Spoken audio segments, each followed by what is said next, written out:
The buyer leaned back, tapped the stack of documents, and smiled. Just a formality. The room smelled of fresh coffee and expensive confidence. I smiled too and slid Appendix C across the table. 10 seconds later, the color drained from his face. The conference room occupied the top floor of a glass tower that overlooked the river. From that height, the city looked almost harmless. Tiny cars drifted through the streets like glowing insects. Sunlight bounced from steel and windows, filling the room with a cold silver glow that made every polished surface shine. The buyer sat across from me, relaxed in the way people become relaxed when they believe they've already won. He wore confidence like a tailored suit. Maybe because it usually worked. Maybe because most people folded before the meeting even began. A ceramic cup rested near his hand. Fresh coffee sent thin curls of steam into the air. Somewhere beyond the closed door, a copier hummed. The sound blended with the distant pulse of traffic below. Everything felt ordinary. That was the dangerous part. "I think we're done here," he said, tapping the thick stack of documents with 2 fingers. Tap, tap, tap. The sound echoed through the room. His attorney glanced at him and smiled. My attorney didn't. That tiny difference caught my attention.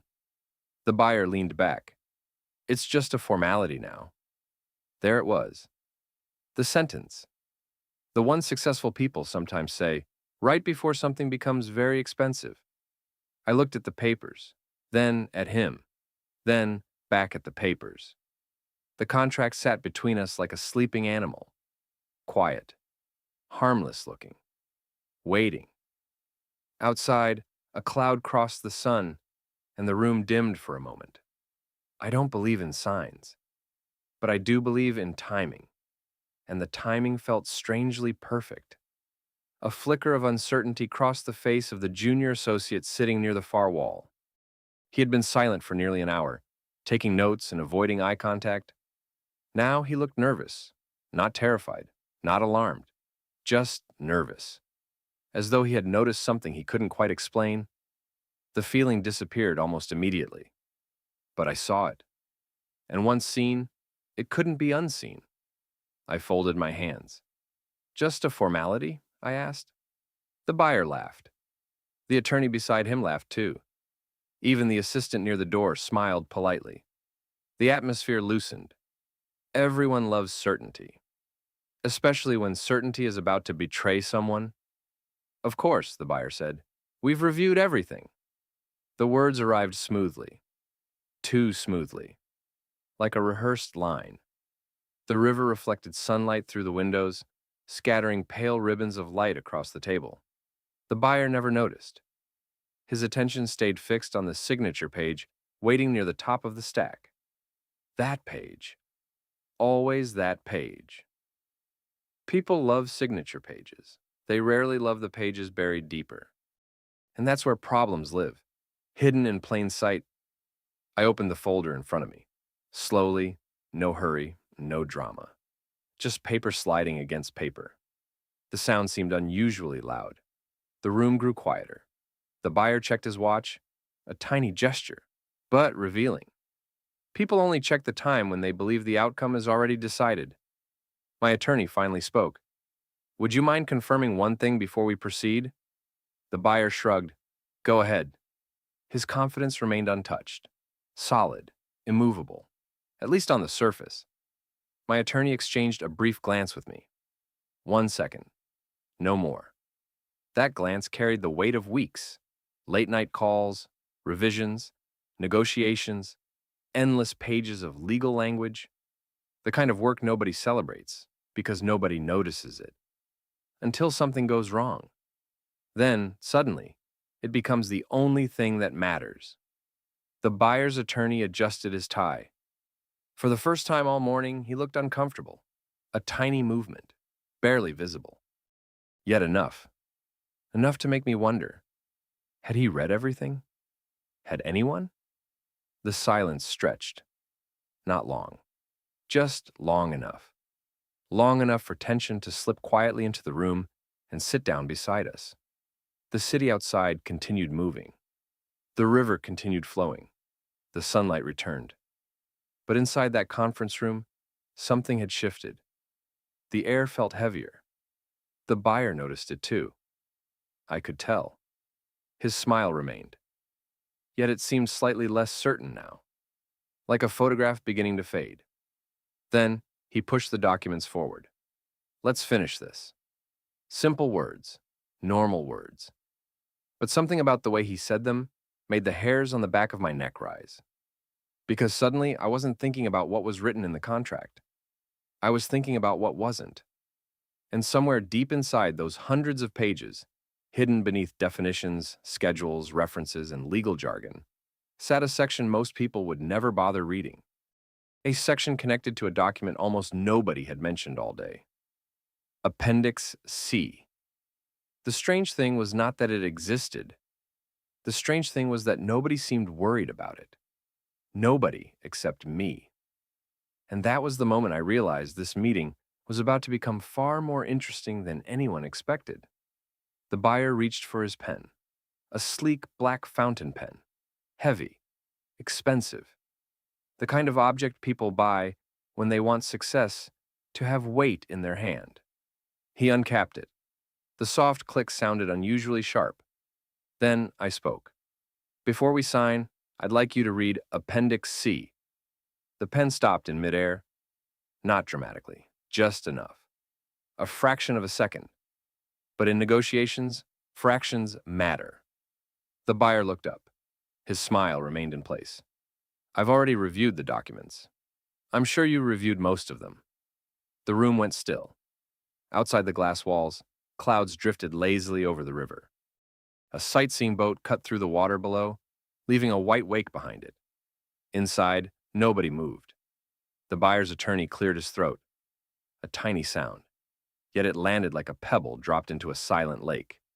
The buyer laughed. Appendix C? Appendix C. He shook his head. I think we're well beyond that. For the first time, I noticed something in his eyes. Not arrogance, impatience. A person rushing toward a finish line. A person who didn't want delays. That detail mattered, because impatience and oversight often travel together.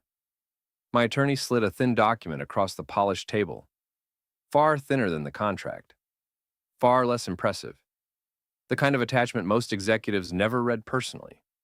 The buyer glanced at it, then at me, then back at the document.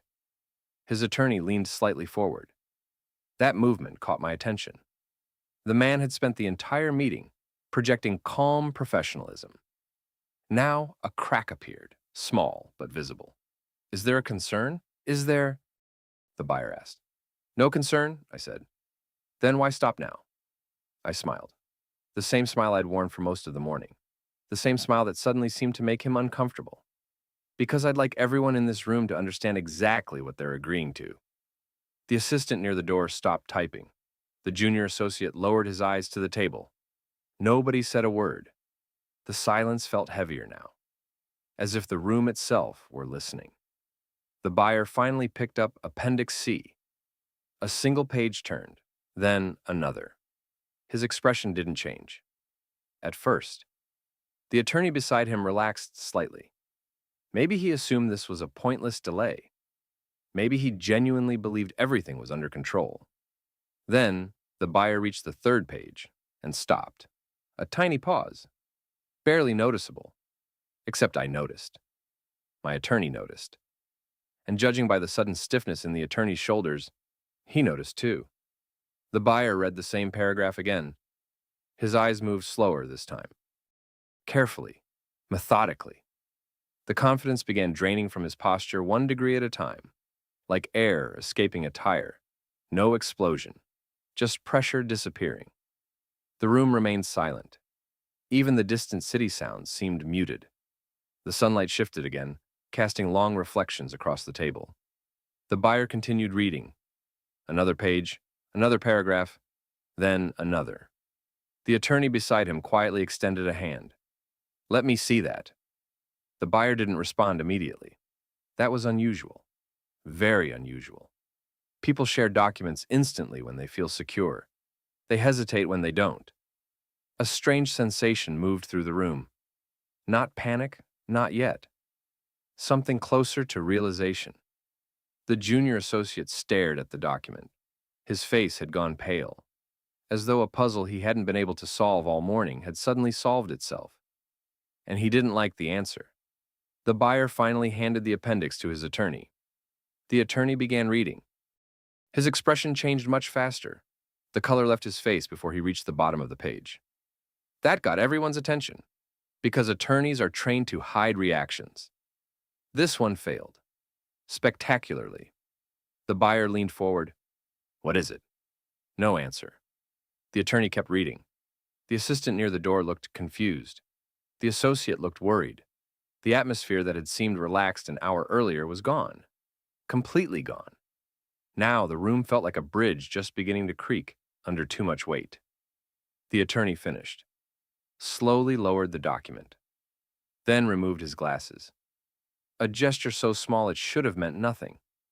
Yet somehow, it meant everything. The buyer's confidence vanished. Not entirely, but enough. Enough for doubt to appear. And once doubt enters a negotiation, it rarely leaves quietly. What does it mean? He asked. The attorney looked at him. For a moment, nobody spoke. Nobody breathed. The river shimmered outside the windows. The city continued moving, unaware that inside one conference room, the entire balance of a deal had just shifted. Then, the attorney opened his mouth. And whatever he was about to say was clearly not what the buyer expected to hear. The urgency in the room was suddenly impossible to ignore. One sentence could change everything. One overlooked appendix, one assumption, one mistake. And everyone at the table seemed to understand that the next few moments would matter far more than the previous 6 months. If this moment made you lean closer to the table and wonder what was hidden in those pages, you're not alone. Stories like this live in the details people almost miss. Stay with us for the next chapter and share your thoughts with others who enjoy uncovering the turning points hidden in plain sight. The attorney kept his eyes on the document. For several long seconds, nobody spoke.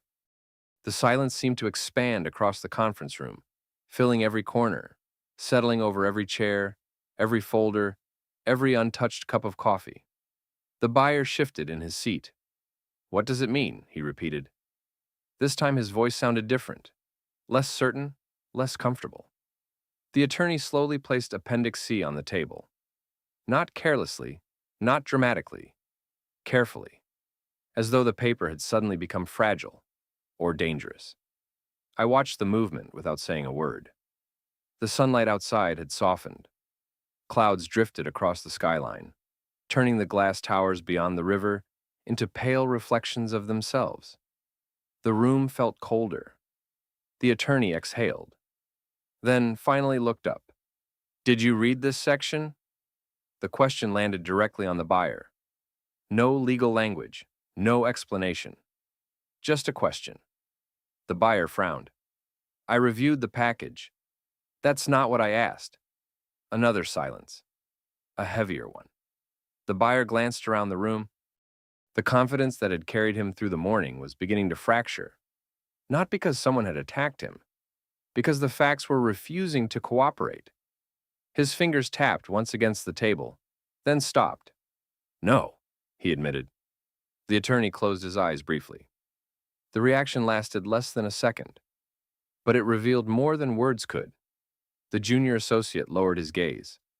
The assistant near the door looked as though she suddenly wished she were somewhere else entirely. The attorney turned another page. This appendix was incorporated by reference. The buyer nodded impatiently. So? The attorney didn't answer immediately. That delay told its own story. Some truths require preparation before they arrive. A gust of wind brushed against the building. The glass emitted a faint murmur. Somewhere down the hallway, a phone rang.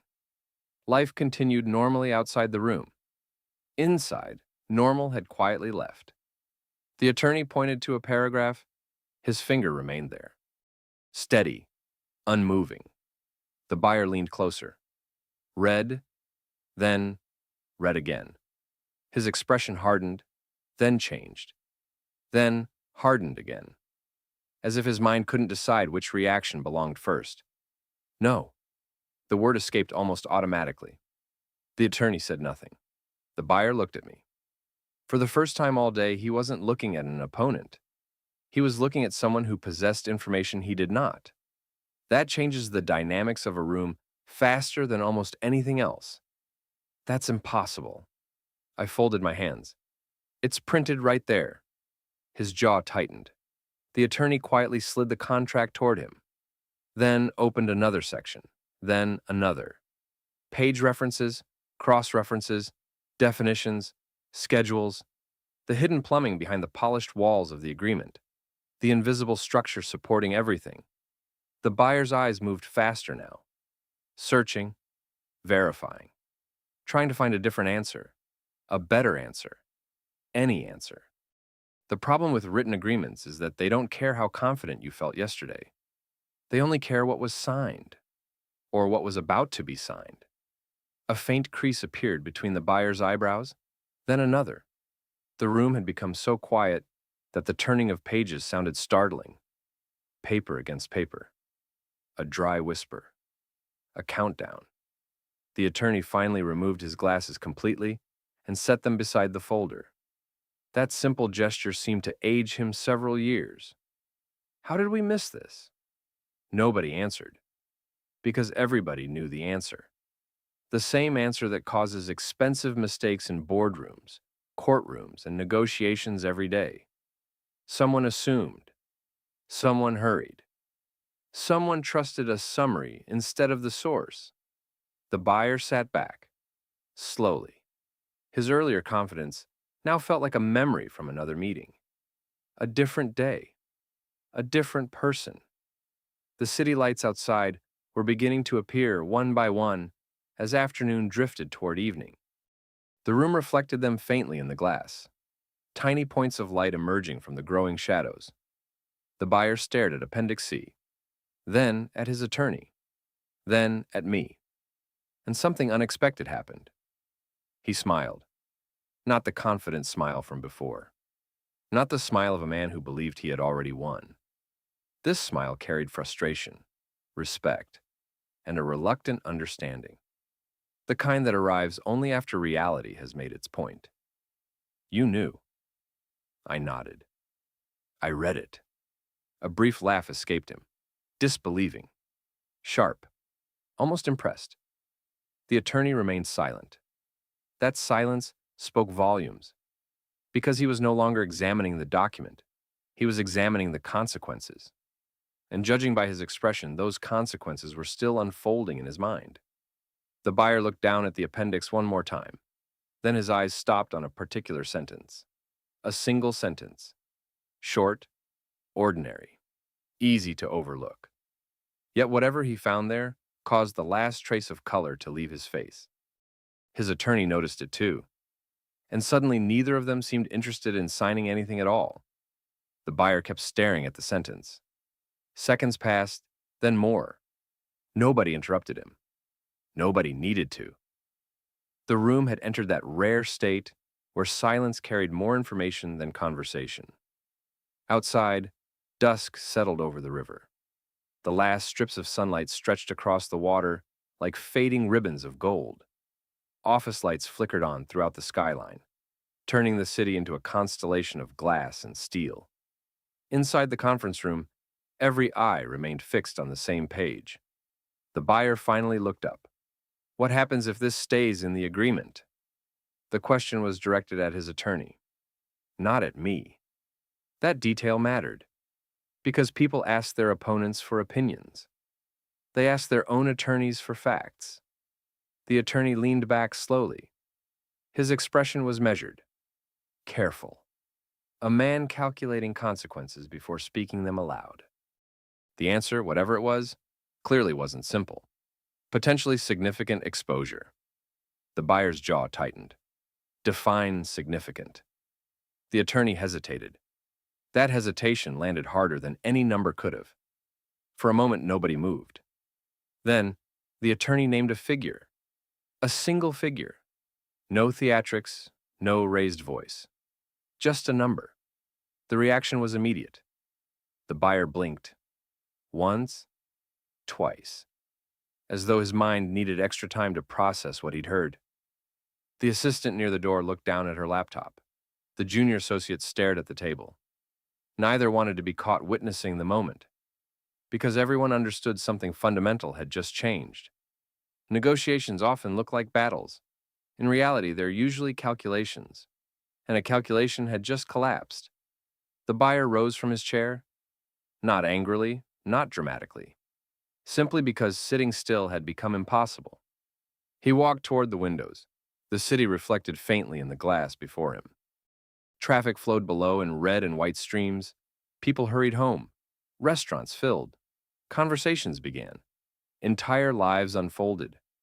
None of them knew that several floors above, one overlooked appendix had just altered the course of a multi-million-dollar transaction. The buyer placed both hands on the window frame. For the first time all day, he looked tired. Not physically, mentally. The exhaustion that arrives when certainty disappears. Behind him, his attorney reopened the contract. This time he wasn't skimming. He was studying, line by line, reference by reference, the way the document should have been reviewed from the beginning. The irony wasn't lost on anyone, especially me.